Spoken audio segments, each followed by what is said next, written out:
Hi dear friends, എന്തൊക്കെയുണ്ട് വിശേഷങ്ങൾ? എല്ലാവർക്കും സുഖമല്ലേ? അപ്പോൾ ജർമ്മനിയിൽ ട്രാവൽ മുണ്ട എന്ന് പറയുന്ന പോർട്ടിൽ നിന്ന് സ്വീഡനിലേക്ക് ഷിപ്പ് കയറാൻ വേണ്ടി വന്നേക്കാണ്. അപ്പോൾ ഇത് ഷിപ്പ് ഇപ്പോൾ എൻ്റെ പുറകിൽ വന്ന് അടുത്തേക്കണ ഷിപ്പ് അടുത്തേക്കണത് ടി ലൈൻ എന്നാണ് ഷിപ്പിൻ്റെ പേര്. അത് വന്ന് അടുത്തിട്ട് വണ്ടികൾ ഇറങ്ങാനുള്ള റാമ്പും സംഭവങ്ങളൊക്കെ ബ്രിഡ്ജൊക്കെ അറേഞ്ച് ചെയ്യാനാണ്. അപ്പോൾ അതിനുശേഷം വണ്ടി ആദ്യം അതിനകത്തുള്ള വണ്ടികൾ ഇറങ്ങും, അതിനുശേഷം നമ്മളകത്തേക്ക് കയറും. നമ്മളകത്തേക്ക് കയറാനായിട്ട് ഇവിടെ വണ്ടികൾ, ഒരു ലോഡ് വണ്ടികൾ കിടപ്പുണ്ട്. എൻ്റെ പുറകെ കാണുന്ന വണ്ടികളൊക്കെ ഷിപ്പിലേക്ക് കയറാൻ വേണ്ടിയിട്ട് കിടക്കുന്നതാണ്. പിന്നെ കുറേ പാസഞ്ചർ വണ്ടികളുണ്ട്, ചെറിയ കാറ്, ബൈക്ക്, അങ്ങനെയുള്ള വണ്ടികളുണ്ട്. വണ്ടികൾ ഇറങ്ങി തുടങ്ങി. ഫസ്റ്റ് വണ്ടിയാണ് വന്നത്. ഫസ്റ്റ് വണ്ടി ഷിപ്പിൽ നിന്ന് ഇറങ്ങുന്നുണ്ട്. കാണാൻ വേണ്ടിയിട്ടാണ് ഇങ്ങനെ പിടിക്കുന്നത്, പക്ഷെ എങ്ങനെ പിടിച്ചിട്ട് സെറ്റാണ്.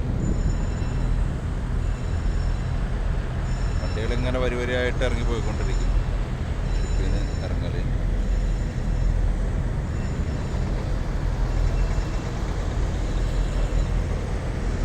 മൂന്നാം നിലയില ഇപ്പോൾ തോറും മൂന്നിൽ വണ്ടികൾ ഇറങ്ങണേ. ബ്രിഡ്ജ് വഴിയുള്ള വണ്ടികൾ അടുത്ത് ഇറങ്ങും. അത് 5ാം നിലയിലുള്ള വണ്ടികളാണ്. അതിന് മുകളിലുള്ളത് 7ാം നിലയിലെ വണ്ടികളുണ്ട്. അത് താഴത്തേക്ക് ഇറങ്ങാനായിട്ട് ഈ 2 അടിയിലെ വണ്ടികൾ തീർന്നതിന് ശേഷം 5ാമത്തേൽ അതിൻ്റെ ഉള്ളിൽ തന്നെ നമുക്ക് താഴത്തേക്ക് ഇറങ്ങാനുള്ള വഴിയുണ്ട്. അതിലാണ് വണ്ടികൾ ഇറങ്ങി വരിക. പിന്നെ വേറെ എന്തൊക്കെ വിശേഷങ്ങൾ? എല്ലാവർക്കും സുഖമല്ലേ? അപ്പോൾ കുറേ പേര് യൂറോപ്പിലേക്ക് വരാനായിട്ട് റെഡി ആയിട്ടിരിപ്പുണ്ട്. അപ്പോൾ എല്ലാവരും എത്രയും പെട്ടെന്ന് കയറി വരട്ടെ.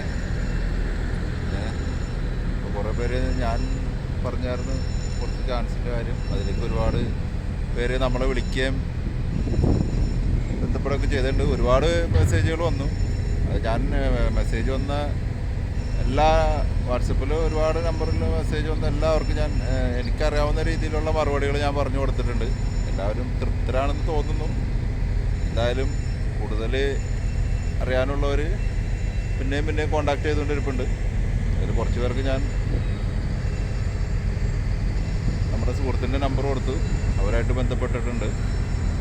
അപ്പോൾ കൂടുതലും പുതിയ 2022, 2023 ലൈസൻസ് എടുത്തേക്കുന്ന ആളുകളാണ് കൂടുതലായിട്ട് വരാനായിട്ട് താല്പര്യം പ്രകടിപ്പിക്കുന്നത്. അപ്പോൾ അവരുടെ ഇത് നോക്കുന്നുണ്ട്. അങ്ങനെയുള്ളവർക്ക് ചാൻസ് ഉണ്ട്, കുഴപ്പമില്ല. എലിജിബിളായിട്ട് വണ്ടി ട്രെയിലർ ഓടിക്കാൻ അറിയാവുന്നുണ്ടെങ്കിൽ തീർച്ചയായും അവർക്ക് പോളണ്ടിലേക്ക്, യൂറോപ്പിലേക്ക് എവിടേക്കായാലും വരാനുള്ള ഓപ്ഷൻ കിടപ്പുണ്ട്. പിന്നെ ചിലർ ചോദിച്ചു വേറെ ഏതെങ്കിലും ഫാക്ടറി ജോബിന് എന്തെങ്കിലും വന്നു കഴിഞ്ഞാൽ നമുക്ക് ഇവിടെ വന്നിട്ട് ട്രെയിലർ ഓടിക്കാനായിട്ട് കയറാൻ പറ്റുമെന്ന് ചോദിച്ചു. കയറുന്നതിന് കുഴപ്പമൊന്നുമില്ല. നമ്മളിവിടെ വന്നിട്ട് അതിന് ശേഷം നമുക്കൊരു വർക്ക് പെർമിറ്റ് കിട്ടണം.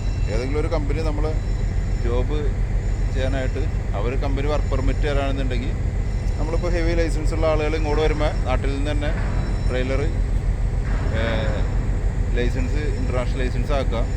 ഇൻ്റർനാഷണൽ ലൈസൻസ് ആക്കി ഇവിടെ വന്നിട്ട് നമ്മളിപ്പോൾ ഏതെങ്കിലും ഫാക്ടറി ജോബിൽ ജോലി ചെയ്തുകൊണ്ടിരിക്കുമ്പോൾ തന്നെ നമുക്ക് മറ്റേതെങ്കിലും ജോലിക്ക് ട്രൈ ചെയ്യാം. അപ്പോൾ അങ്ങനെ ട്രൈ ചെയ്ത് അവർ സെലക്ഷൻ ആവും. ചിലപ്പോൾ ടെസ്റ്റ് ഉണ്ടാവും, ഡ്രൈവിംഗ് ടെസ്റ്റ് ഉണ്ടാവും, ഇൻ്റർവ്യൂ ഉണ്ടാവും. അപ്പോൾ അതൊക്കെ നമ്മൾ പാസ്സാവാനെങ്കിൽ നമ്മൾ ക്വാളിഫൈഡ് ആണെന്ന് അവർക്ക് തോന്നിക്കഴിഞ്ഞാൽ അവർ തീർച്ചയായിട്ടും നമ്മളെ ആ ജോലിക്ക് സെലക്ട് ചെയ്യും. അവിടെ ഇപ്പോൾ നമ്മൾ കമ്പനി മാറുന്നതിന് പ്രത്യേക ഒരു പ്രശ്നമൊന്നും ഇവിടെ ഇല്ല. അപ്പോൾ അതുകൊണ്ട് അങ്ങനെ ആരും പേടിക്കണ്ട. എങ്ങനെയെങ്കിലും യൂറോപ്പിലേക്ക് വരാൻ നോക്കുക. ആദ്യം നാളുകളിൽ കുറച്ചൊക്കെ ബുദ്ധിമുട്ടുകളുണ്ടാവും, എന്നാലും കുഴപ്പമില്ല. പിന്നെന്താ, ഇത്രേ ഉള്ളൂ. എന്തായാലും വണ്ടികൾ ഇറങ്ങിക്കൊണ്ടിരിക്കുന്നതാണ്. എനിക്ക് കപ്പലിൽ പോകാനുള്ള രാവിലെ പോകണമെന്ന് പറഞ്ഞാൽ അപ്പോൾ രാവിലെ കഴിഞ്ഞ് ഷിപ്പിൻ്റെ ടൈം ചേഞ്ചായി, വൈകുന്നേരത്തേക്കായി. അപ്പോൾ ഇനിയിപ്പോൾ ഈ വണ്ടികൾ ഇറങ്ങിക്കഴിഞ്ഞാൽ നമ്മൾ ഇവിടെ നിന്ന് കയറാൻ തുടങ്ങും. 9 മണിക്കൂർ കപ്പൽ യാത്രയുണ്ട് സ്വീഡനിലേക്ക്. പിന്നെ അവിടെ നിന്ന് ഒരു 10-700 കിലോമീറ്റർ ഓടാനുണ്ട്. പിന്നെ ഈ തിരക്ക് അറിയാമല്ലോ, ഇവിടെ വണ്ടിപ്പണി എന്ന് പറഞ്ഞു ഇന്നിപ്പോൾ എന്ന് വെച്ച് കഴിഞ്ഞാൽ രാവിലെ ഇവിടെ വന്നതാണ്. നമുക്ക് ഒരുപാട് സമയം ഉണ്ടായിരുന്നു, ഫുഡ് ഉണ്ടാക്കാനും കഴിക്കാനും ഇതിനുള്ള സമയങ്ങളൊക്കെ ഉണ്ടായിരുന്നു.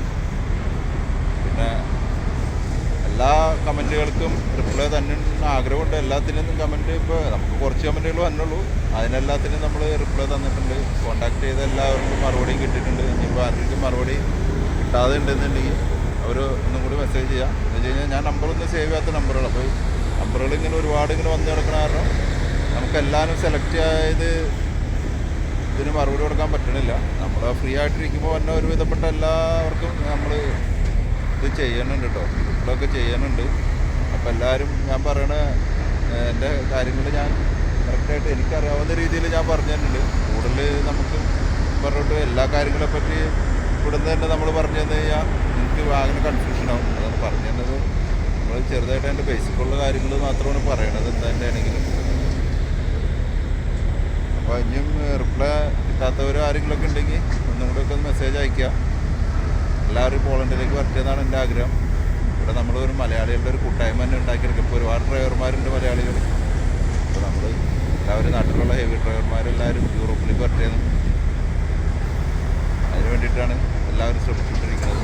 എവിടെ ചെന്നാലും ആളുകളെ കൂട്ടുണ്ടാവണം.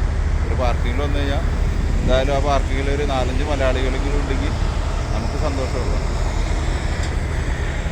അപ്പോൾ ഓക്കെ, എന്തായാലും വണ്ടികളൊക്കെ ഏതാണ്ട് ഇറങ്ങി തീരാറായെന്ന് തോന്നുന്നു. Bye bye.